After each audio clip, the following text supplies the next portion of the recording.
할렐루야. 알기 쉬운 조직신학의 저자 김윤환 목사입니다. 자, 오늘은 이게 제가 이 방송을 모두 마치려고 합니다. 그러면서 그동안 성원해 주신 여러분들에게 마지막 인사를 하고 가는 것이 도리인 것 같아서 이게 마지막 인사를 드리고자 합니다. 들어주시고 응원해 주시면 감사하겠습니다. 조직진학을 끝까지 집필하자면 교회와 정치, 교회와 성례전, 그리고 종말론 등 많은 부분이 남아 있습니다. 그런데 내가 조직진학을 여기서 방송을 마치고 조계 중단하려는 것은 저는 고역대 후유증의 진행으로 몸이 너무 망가져 회복하기 어려운 상황에 되어버렸고 30여 년의 목회자로서의 삶을 살면서 느낀 것은 성경 말씀의 주된 목적은 사람을 변화시키려는 것이 있는데 성경에 기록된 내용이나 시간의 역사적 진실을 알고 성경 말씀의 진실을 분별하려는 사람은 없고 관념적 신앙에 사로잡혀 추상적 신앙에 정신이 혼미하여 몸을 흔들면서 내가 지금 무슨 말을 하였으며 어디로 가고 있는지도 알지 못하고 있기에 저희 힘으로는 어쩔 도리가 없습니다. 성경은 우리들의 영혼을 변화시키는 하나님의 의지요 사상으로 하나님 말씀입니다. 그러므로 하나님의 영광을 위해 거짓없이 정직하게 살아가려는 거룩한 자들이 말씀에 의지하여 거룩하게 성화되어 변화된 모습을 보여주는 길이라는 논리입니다. 많은 사람들이 성경만 알면 되지 그까지 교리를 알아서 무엇하느냐고 말합니다. 그러나 교리는 믿음의 목적지인 천국에 가는 길입니다. 길을 모르고 어떻게 천국에 도달할 수 있습니까? 저는 왜 교리를 자꾸 언급하느냐 하면 제가 걸어온 길을 생각하면 교리를 아는 것이 진리를 아는 길이기 때문이라는 생각이 듭니다.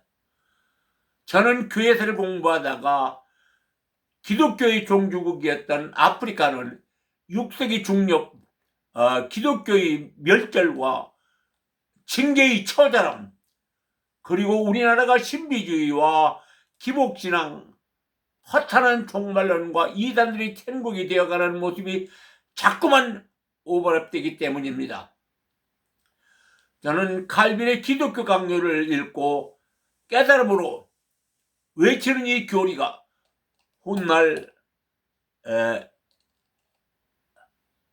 광야에서 외치던 복음 전도자의 음성이 되기를 바라는 마음으로 교리를 알아야 한다고 주장하는 것입니다. 저는 나이가 40이 되었어야 아내에 따라서 아무것도 모르고 교회에 나가기 시작하여 하나님의 은사를 받고 병든 자들에게 손을 얹고 기도하면 고침을 받았고 또는 환상을 보고 방언을 말하는 등 하나님이 무조건 좋았습니다. 그래서 하던 일을 멈추고 내가 신앙에 몰입하자 나의 힘으로는 견딜 수 없는 시련이 몰아닥쳤습니다. 목사가 되어 교회를 성장시키려고 몸부림치던 때 처의3취이자 초등학교 교장 선생님이고 대형 교회의 장로님에게 속아 배움도 지식도 아는 사람도 없이 노가다판에서 오직 잘 살아야 되겠다는 의지 하나로 고생하여 일에 매진하였지 상당한 돈을 모았었던데 모두 사기당하여 한 푼 없이 다 털렸습니다. 저의 삼촌 장로는 살던 집까지 모두 빼앗아갔으나 변론에서 진리에 밀리자 부장검사 출신 변호사를 비롯하여 3명의 변호사를 동원하여 나를 교도소로 보냈습니다. 상대는 3명의 변호사와 식도들이 합작으로 변론 요지를 만들어 제출하였지만 나는 배움도 돈도 없이 스스로 사건의 진실을 변론하여 3개월 만에 집행유예로 출소하였으나 갈 곳이 없습니다. 4남매의 자식들을 데리고 거지가 되어 일제시대 때 지어놓은 산속의 헌 움막집에 들어가 먹을 것이 없어 굶어가며 살았어도 돈에 얽매이지 않았습니다. 내가 원수 갚으려고 하지 말라 들려주시던 하나님의 말씀에 순종하며 내 손으로 원수 갚으려고 하지 않고 믿음으로 기도하면서 그래도 사람매를 모두 대학을 마치게 하였고 모두 공무원이 되게 하여 주셨습니다. 그런데 인간적으로 생각해도 예수 믿는 사람이라면 목사인 생길사위를 속여서 사기친다는 것은 장로가 아니라도 할 수 없는 짓입니다. 그런가 하면 아내라는 사람은 자기 외삼촌과 한패가 되고 자식들은 자기 엄마가 한패가 되었으니 나 혼자로서는 당연에는 도리가 없었습니다. 아내나 자식들은 자기들 앞길이 나를 이용하여 결정되자 아내는 이혼을 요구하여 따라갔고 자식들은 엄마를 따라 따라갔습니다. 장로님이여 초이삼촌에게 사기당하고 거지가 된 지 30여 년이 되었습니다. 교육공무원이 된 큰딸이 50살이 넘었는데 지금까지 애비가 고엽제 후유증 진행으로 몸이 아파서 거동을 하지 못하는데도 전화 한 번 한 적이 없고 큰아들은 애비 전화를 차단하였으며 작은 딸과 작은 아들 모두가 자기들 엄마 편입니다. 국가유공자산으로 혜택을 받아 대학을 나오고 공무원이 되었는데도 현충일에 애비에게 전화 한 통 하는 사람이 없습니다. 그런데 누가 저들을 저렇게 만들었을까요? 천처가 된 아내는 70여 년을 예수 믿었고 자식들도 자기 엄마 따라서 40년 이상을 예수 믿는다고 교회에 나갔는데 저들을 누가 저렇게 만들어 놓았느냐 말입니다. 가슴을 찢어내는 아픔입니다. 에베소 6장 1절로 2절 자녀들아 너희 부모를 주 안에서 순종하라 이것이 옳으니라. 내 아버지와 어머니를 공경하라 이것이 약속 있는 첫 계명이니라고 하였습니다. 부모를 공경함에 있어 첫 계명이라는 말씀은 성경 전체에 여기밖에 없습니다. 유교의 삼강 오륜과 일치한 말씀입니다. 그러면 출애굽기 20장 6절 나를 사랑하고 내 계명을 지키는 자에게는 내가 자유손 1000대까지 은혜를 끼치느니라 하였습니다. 하나님의 계명의 한 달락만이라도 제대로 저들을 가르쳤으면 저들이 저렇게 되지는 않았을 것입니다. 우리 몸이 살덩어리로 된 것처럼 보이지만 동맥과 정맥, 혈관의 흐름으로 이루어졌음을 우리는 알 수가 있습니다. 이런 성경의 교리와도 같다고 말하겠습니다. 이제부터는 목사님들이 경제 논리에 마음을 빼앗기지 말고 진리를 알고 믿음의 도리를 가르쳐 성도들이 물과 성령으로 거듭나서 변화되게 해야 합니다. 지금 저는 모두가 떠나고 나와 새 아내에게 된 여인의 보살핌을 받으며 시골에서 살면서 교리를 유튜브로 전파하며 기독교 교리를 아는 사람이 많아졌으면 하는 좋겠다는 생각으로 이것도 하나님이 주신 사역이라 생각하며 방송하면서 교리를 알고 믿음으로 말씀에 의지하여 기도하면 마음의 평안을 주십니다. 언젠가는 하나님이 회복시켜 주실 것만 같습니다. 그래서 마음에 욕심을 버렸습니다. 내가 지금 조직 진학을 연재 유튜브 방송하는 것도 그렇습니다. 일주일에 한 번이지만 스스로 원고를 만들어 방송한다는 것도 내 나이에 말처럼 그리 쉬운 일이 아니었습니다. 그래도 지금까지 단돈 10원짜리 하나 바라본 적이 없습니다. 그런데도 먹고 살기에 부족함이 없이 하나님은 채워주십니다. 그러면서 성도들이나 설교하는 목회자들이 교리를 바르게 인지하지 못하고 기독교의 종주국이었던 아프리카가 기독교가 멸절되고 오늘날까지 징계의 고리를 풀어내지 못하고 세계에서 가장 못 사는 빈국이 되어 고통 속에 살고 있다는 사실을 생각하면 이와 같은 사실을 생각하는 사람이 얼마나 되겠습니까 하는 마음으로 지금까지 방송하였습니다. 그래서 저는 오늘날 우리나라 목사들이 교리를 인지하고 설교했으면 하는 바람입니다. 내가 믿음으로 겪어온 지난 세월을 돌이켜보면서 말씀을 묵상하다 보니 신비주의나 기복신앙은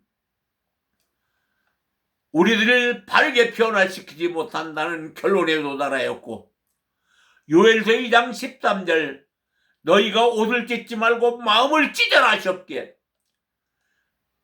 저는 여기서 어설픈 나의 지식을 중단하고 육신의 건강을 회복하기 위하여 기도나 하려고 합니다.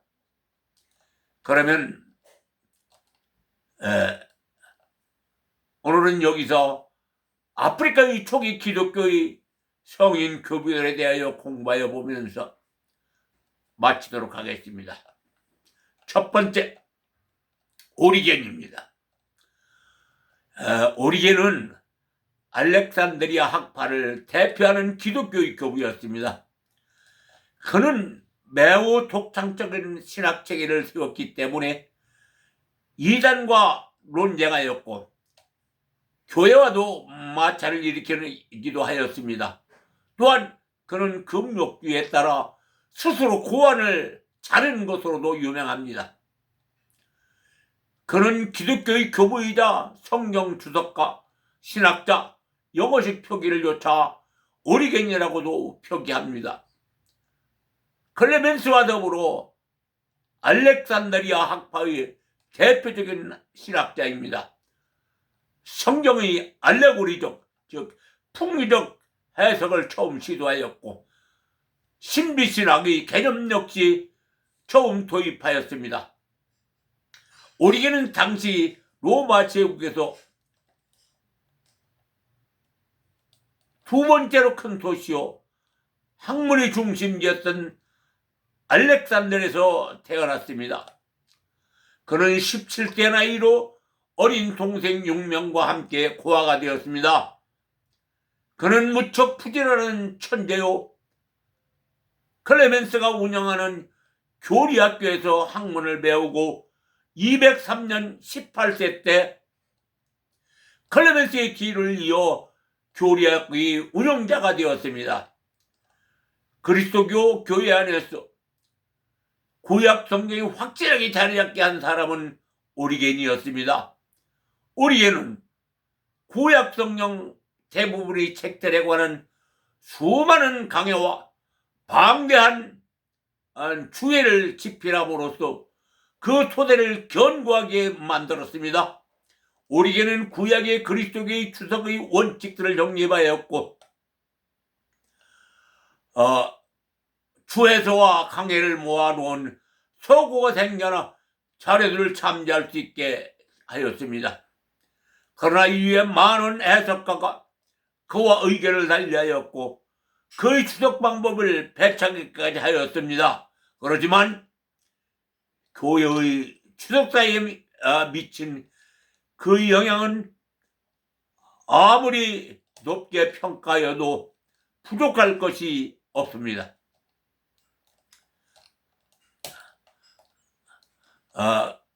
그는 로마, 아라비아, 그리스 등을 다녀왔으며 후에 데메트리오스의 미움을 사서 알렉산드리아를 따라 팔레스타인의 카이자르로 가서 그곳에 교리학교를 세웠습니다. 이 시기가 그의 문필 활동의 최성기였으며 그 세기우스 황제의 박해를 받아 254년 티레에서 석방 후 고문 후유증으로 사망했다고 합니다. 그 다음 두 번째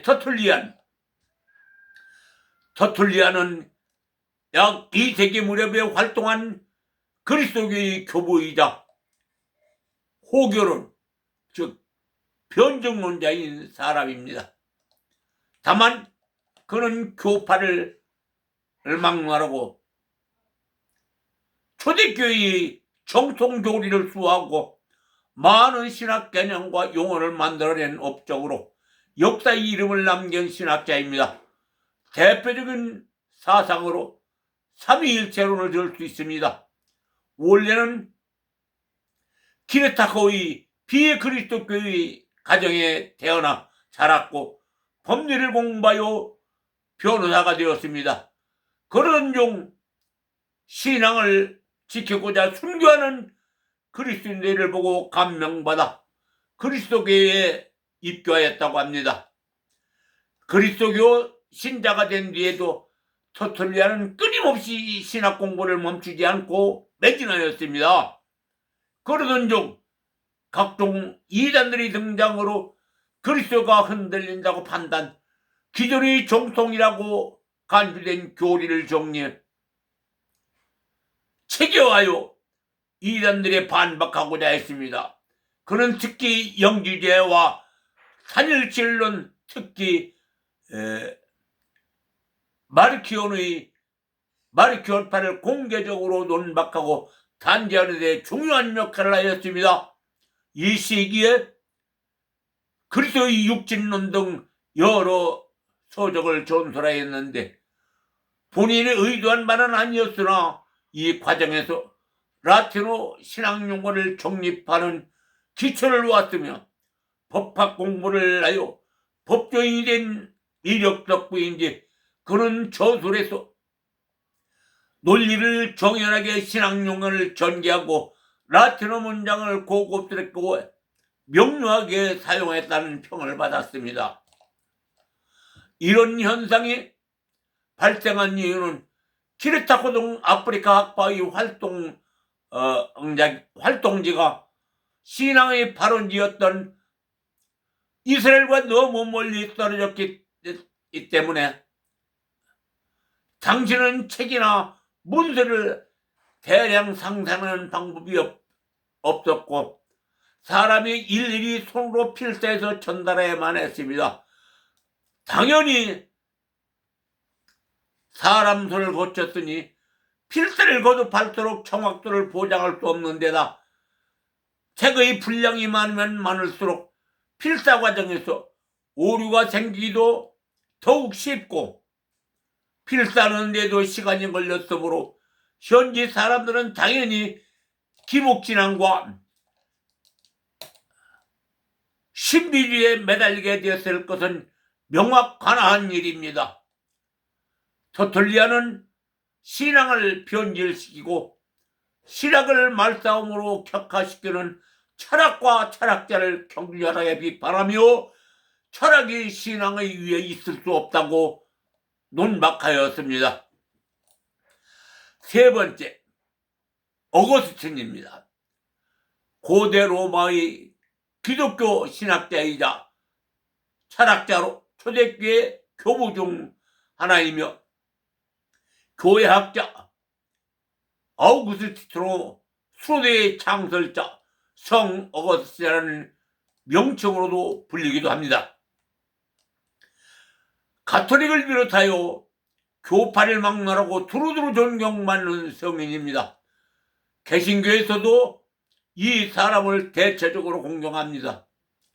어찌 보면 당연한 게 이 사람이 살던 시대에는 종교개혁으로 인해 가톨릭과 개신교가 분열되기 전이면 물론이고 동서대분열로 가톨릭과 정교회가 분리되기 훨씬 전이므로 이 사람의 신학관 중에서도 가톨릭, 정교회, 개신교가 공유하는 부분이 많을 수밖에 없습니다. 그의 신학적인 사상은 클레르보의 성 베나르도, 성 토마스 아퀴나스, 성 보니벤토라, 교황 베네딕토 16세 등 가톨릭교회 관련 인물들은 당연하고 마틴 루터, 존 칼빈 등의 개신교 신학자와 존 밀턴 같은 시인, 르네 데카르트, 실존주의 철학자 쉐렌 키에가라고 키르게고르와 장폴 사르스르, 한나 아렌트, 루트비 비스켄타인 같은 철학자들에게도 영향을 끼쳤습니다. 사실상 개신교 근본주의 진영의 인물들만 아니면 어거스틴을 극렬하게 비판하는 사람들을 찾아보기 어렵습니다. 사실 그의 신학적 업적은 대체로 늦은 나이에 이루어졌고 젊었을 때는 양아치가 따로 없는 생활을 했습니다. 그런 수짓은 청년 시절의 인생 경험을 토대로 자신이 어떻게 회심하게 되었는지와 그 하나님을 찬미하는 자신의 마음을 떠낸 것이 바로 참회록입니다. 그는 사실 회심 전에는 동고녀와 사생아 돌아가는 등 기독교 관점에서 보면 분명 문제가 있지만 아직 기독교 윤리가 확고히 정착하기 전에 고대 후기로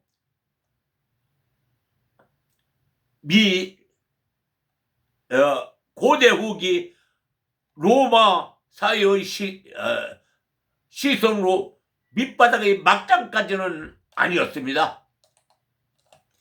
그가 청년기에 겪었던 만이교 신앙, 신아카데미아의 의론, 애인과의 동거 및 사생아 등은 고대 로마 기준으로 특별한 일이 아니었기 때문입니다. 그렇지만 동거녀와 제대로 된 결혼 생활을 한 건 아니었고 약혼자가 있는 마당에 다른 여자를 두는 등 밑바닥이 아닐 뿐 떳떳한 삶을 산 건 아니었습니다.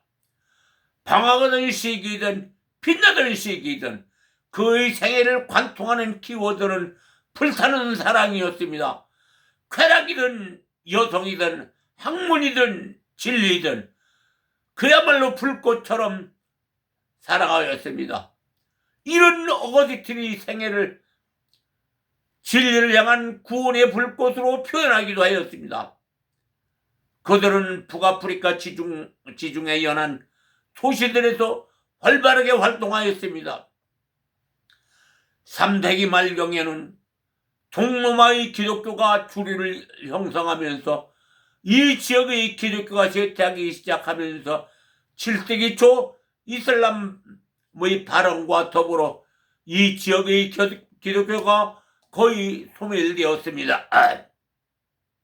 그러나 이집트와 에티오피아의 기독교는 오랜 이슬람의 통치 아래서도 깊은 뿌리를 내리고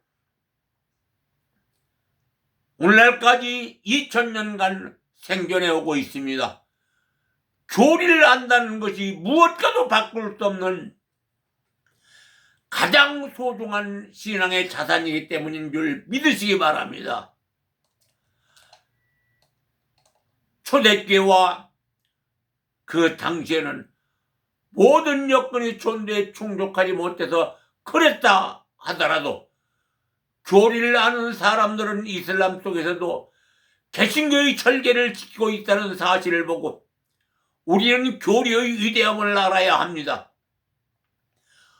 오늘날 우리 개신교 목사들 설교하는 모습을 보노라면 교리에 대한 연구는 없고 말로만 하나님의 종이라고 하면서 목사가